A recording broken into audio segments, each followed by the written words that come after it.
World cup లో కీలక దశలో భారత్ సత్తా చాటింది. న్యూజిలాండ్ పై ఘన విజయం సాధించింది. కరెక్ట్ టైంలో భారత్ టాప్ ఆర్డర్ రాణించింది.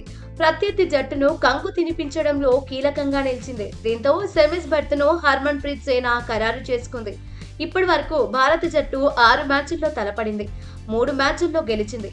నిజానికి టోర్నీ ఆరంభంలో భారత్ బ్యాక్ టు బ్యాక్ విజయాలు సాధించింది. ఆ తర్వాత వరుసగా 3 మ్యాచ్ల్లో ఓడింది. సౌత్ ఆఫ్రికా, ఆస్ట్రేలియా, ఇంగ్లాండ్ చేతిలో విఫలమైంది. ఇంగ్లాండ్ తో గెలవాల్సిన మ్యాచ్ లో ఒత్తిడికి లోనై చిత్తైంది. అయితే సెమీస్ కు దూసుకెళ్లాలంటే గెలవాల్సిన మ్యాచ్ లో న్యూజిలాండ్ పై ఆధిపత్యం చెలాయించింది. వరుసగా 3 పరాజయాల తర్వాత గెలుపు బాట పట్టింది. భారత్ ఖాతాలో 6 పాయింట్లున్నాయి. నెట్ రన్ రేట్ కూడా మెరుగ్గానే ఉంది. భారత్ సాధించిన నెట్ రన్ రేట్ 0.628. తన చివరి మ్యాచ్ లో బంగ్లాదేశ్ తో భారత్ తలపడబోతోంది. ఈ మ్యాచ్ లో గెలిస్తే భారత్ ఖాతాలో మొత్తం 8 పాయింట్లుంటాయి. ఇంగ్లాండ్ తో న్యూజిలాండ్ కూడా తలపడాల్సి ఉంది.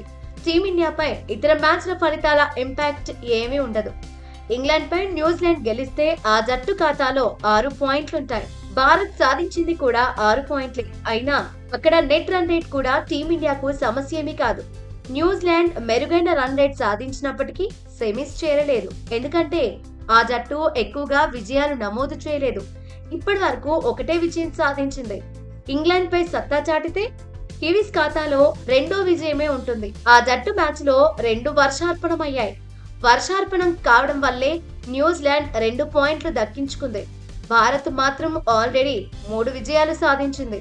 ఆఖరి మ్యాచ్ లో ఓడినప్పటికీ సమస్య ఏమీ ఉండదు. పాయింట్ల పట్టికలోనూ టీమిండియా 4వ స్థానంలోనే ఉంటుంది. ఎందుకంటే టాప్ 3లో ఉన్న జట్లు ఇప్పటికే కనీసం 9 పాయింట్ల చొప్పున సాధించాయి. ఆస్ట్రేలియా 11, సౌత్ ఆఫ్రికా 10, ఇంగ్లాండ్ 9 పాయింట్ల చొప్పున దక్కించుకున్నాయి. టాప్ 3లో ఉన్న 3 జట్లు ఇంకా ఒక్కో మ్యాచ్ చొప్పున ఆడాల్సి ఉంది. ప్రస్తుతం భారత్ కాన్ఫిడెన్స్ ను పెంచుకుంది.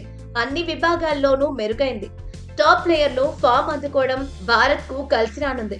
ఇదే జోరు కొనసాగితే నాకౌట్ దశలోనూ టీమిండియాకు తిరుగుండదనే చర్చ జరుగుతోంది. ఇక న్యూజిలాండ్ పై అదరగొట్టిన ప్రతీక రావల్, స్మృతి మందానపై ప్రశంసల వర్షమే కురుస్తోంది.